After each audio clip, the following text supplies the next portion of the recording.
Hello, this is our model of air cooler. As you can see, malaki po yung water tank niya, 120 liters. Tapos makikita niyo po dun sa bandang baba, andyan po yung water indicator. Ito po siya. Makikita niyo kung hanggang saan yung level ng water. Napupuno po yung water hanggang dito. And then, yung vertical louvers po, yung horizontal louvers po niya, may sasarado po yan, like this. So, para mas maganda po yung design niya, para lang siyang aircon. And then, kapag gagamitin nyo na, i-open nyo lang. Yan. Okay. Dito po sa sides, makikita nyo, hindi kagaya ng iba, meron din po siyang cooling pads dito. So, kaya po mas malamig yung ating unit. Ito po, filter yan. Napi-filter po niya yung mga alikabok, ganyan. Sa likod, buo po yan, cooling pads. So, lalo pong mas malamig yung ating unit. Naibababa ng 5 to more or less 5 degrees from ambient temperature or environmental temperature yung lamig nung maibibigay ng ating air cooler.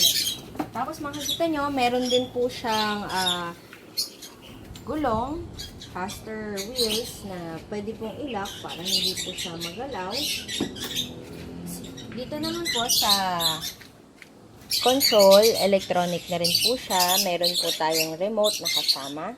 So, ganito lang po yung pag-ooperate.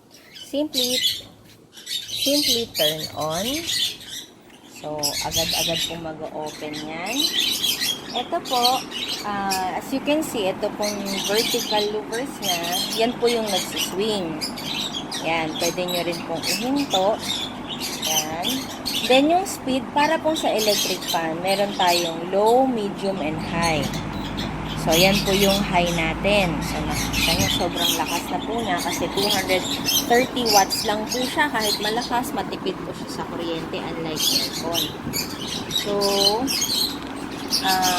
hindi pa po siya naka-cool yan. So, pag pinindot po natin yung cooling, which is mag-iilaw po yan, ipapump up na po niya yung water. Papump up na po niya yung water papunta doon sa ating cooling pads para yung ibubuga pong hangin ng ating air cooler is mas malamig. So, another feature po ng ating air cooler na ito na wala po kayo makikita sa market kahit po sa Iwata, yung design niya, walang kapareho to sa Iwata. And makikita niya naman very contour at saka napaka-elegant ng design natin. Yan po yung usual na kinukuha sa atin sa mga restaurants. Night also, client po natin ng night. Ito po yung isa pang features niya. Unlike sa ibang air cooler, maliit po yung water inlet niya. Ito po is malaki, so kasyang-kasya po nating lagyan ng ice. So yan, nakikita niyo po tumutulo na yung tubig. So ibig sabihin, nagpa-pump up na po yung ating water towards our cooling pad. Ito po, pakita po natin. Ayan po, dumadaloy na yung ating water sa ating cooling pad. So later, pagka super basa na po yung ating cooling pads, mas lalo na po malamig yung ibubuhay. So ito po ngayon. Ito na po yung feel niya, malamig na po siya compared sa ambient temperature. Ito po sa likod, ipapakita ko lang kung halimbawang gagamitin nyo to sa isang function halls or fixed area na gusto nyong i-move. Ito po pala. Meron po siyang, no, not there. Dito po. Meron po siyang water inlet. Ano nyo lang po dyan yung hose or tubo. Mag-isa na pong magre-refill ng water. And then, hihinto po siya pag na-reach na nung floater, yung pinaka level, magpa-close na po ulit yung ating vent for the water. So, hindi nyo na po kailangan mag-refill ng water dito. Kung gusto nyo, lagyan nyo na lang po siya ng ice para mas malamig po yung ibubugay ng hangin. So, ginagamit po namin tong model na to for 2 years, more than 2 years. And masasabi naman po namin na talagang matibay siya. Wala po kaming ganong sira. Maliban na lang kung mas mababasa ng todo yung ating motor.